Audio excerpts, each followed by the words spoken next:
Hello viewers అందరికీ నమస్కారం. ఇవాళ ఎంతో రుచిగా తయారు చేసుకున్న బీరకాయ కర్రీని చూద్దాం.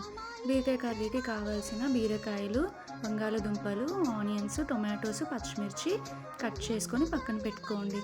ఆయిల్ హీట్ అయ్యాక పోపు దినుసులు వేసుకొని ఆనియన్స్, పచ్చిమిర్చి బాగా బ్రౌనిష్ కలర్ వచ్చేంత వరకు ఫ్రై చేసుకోండి. అందులో కొంచెం అల్లం వెల్లుల్లి పేస్ట్ వేసుకున్నాక బంగాళదుంపలు వేసుకోవాలి. బంగాళదుంపలు బాగా మగ్గించుకోవాలి. సో బాగా మగ్గాలంటే కొంచెం పసుపు, చిటికెడు పసుపు వేసుకొని మూత పెట్టుకోండి.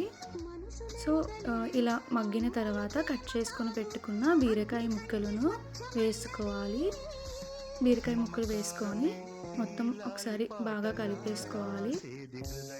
ఇలా కలుపుకున్నాక ఇందులో శనగపప్పును వేసుకోవాలి. ఈ శనగపప్పు మేము గంట ముందు నానబెట్టుకున్నాము. సో గంట ముందు నానబెట్టుకున్న శనగపప్పుని మొత్తం కర్రీలో వేసేసుకొని మనం కర్రీ అంతా బాగా కలిపేసుకోవాలి.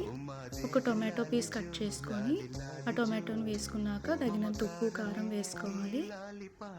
ఉప్పు కారం వేసేసుకొని మొత్తం ఒకసారి బాగా కలిపేసుకోండి కర్రీ అంతటిని. సో ఇలా కలిపేసుకున్న కర్రీని కొంచెం మగ్గాక మసాలా పొడి వేసుకొని ఒక 2 బౌల్స్ ఆఫ్ వాటర్ వేసుకోవాలి.